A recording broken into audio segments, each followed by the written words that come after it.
Do senhor, o que está entravando o trabalho de investigação? Porque nesses casos não se consegue chegar, pelo menos, a pistas mais contundentes. O que ocorre muitas vezes é que você tem que trabalhar logo nos primeiros momentos. Quer dizer, quando ocorreu, desde 1998, que foi o primeiro, imediatamente a Polícia Civil tem que agir. Porque nós sabemos que quanto mais o tempo passa, essas investigações ficam mais difíceis. Realmente, na calada da noite ou numa madrugada, você, como foram alguns casos, você retira uma criança que está dormindo em situações de insegurança, né, pela própria condição socioeconômica da própria família. Você entra num barraco, quer dizer, normalmente se tem porta nisso, apenas alguma coisa escorada, e tudo isso facilita a ação dessa criminalidade. É claro que o modus operandi, sempre naquele horário, tudo isso precisa ser melhor investigado. Então eu acho que a partir daí, com a chegada do delegado Manuel Alves, que eu vou me reunir com ele, vou dar as condições para que ele possa ficar só cuidando desse caso, é importante que ele possa levantar isso. Vamos colocar esse projeto em atividade, quer dizer, disponibilizando esse serviço no site com a fotografia dessas crianças.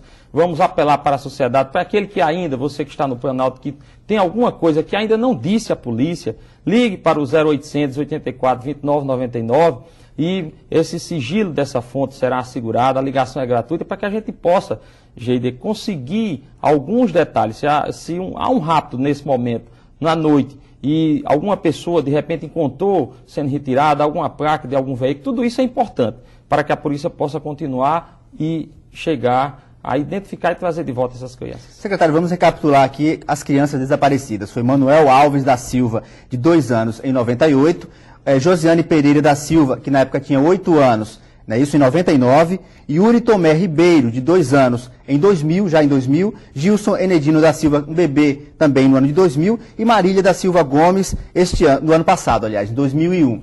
O senhor disse que foi instalado todo um sistema de segurança no bairro Planalto. O bairro Planalto é conhecidamente um dos bairros mais violentos, digamos assim, da capital. O senhor acha que, atingindo por essa questão da violência no próprio bairro, isso aí vai diminuir a questão dos raptos? Ou o senhor acha que, ouvindo melhor talvez aquela testemunha, Dona Tereza, que nós vimos na reportagem, ou outras pessoas que venham dar outros indícios, seria a solução? A necessidade de realmente se trabalhar para ontem nisso, né? Como eu comecei aqui dizendo na entrevista a você, Geide, a gente não está justificando o injustificável. Quer dizer, houve uma falha, se levar essas crianças, levou-se essas crianças por situações conjunturais. Agora, que a Polícia Civil, a Polícia Judiciária, a Polícia de Investigação tem que atuar e tem que atuar com eficiência, tem que procurar exatamente buscar nos primeiros momentos essa rapidez nessa investigação é fundamental. Como nós estamos, e é importante dizer também que isso não é uma situação somente localizada ali, nós temos isso em alguns estados da Federação. A exemplo de um programa que foi implantado no Paraná e no Rio de Janeiro, esse sistema de identificação, de investigação, nós vamos dar viaturas descaracterizadas, vamos colocar agentes de polícia, escrivães, vamos dar, e vou fazer, inclusive, essa determinação e um apelo à nossa Polícia Civil para que, irmanado juntamente com o delegado Manuel Alves, a gente possa chegar a ter, se possível, o quanto antes de volta essas crianças, mas pelo menos identificar os responsáveis por esse fato que choca a todos nós.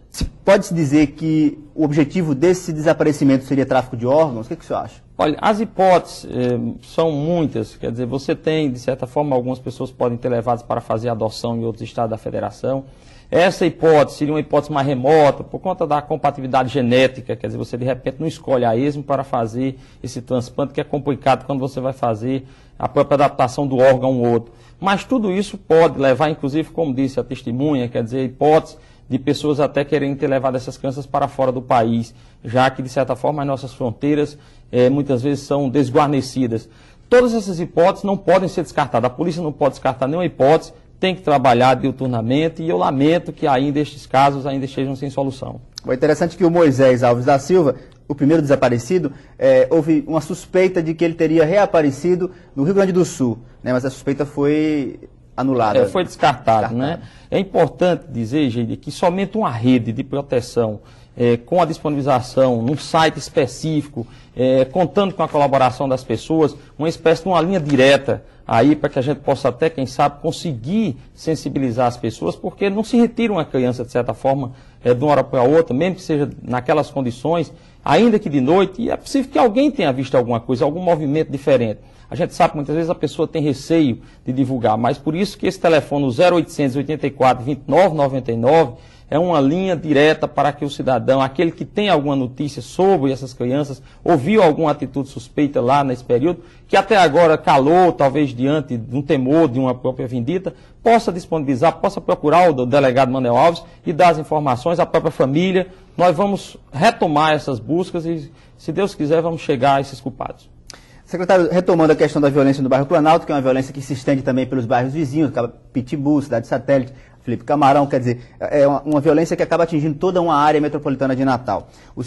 Várias vezes, enquanto eu estive em reportagem nesses locais, ouvi o depoimento das pessoas dizendo que, fim de semana, por exemplo, é muito comum aparecerem bandos a cavalo, armados, fazendo baderna ou assaltando, fazendo outras coisas. O senhor acha que essa presença ostensiva da polícia do Planalto pode modificar um pouco essa situação? Olha, depois da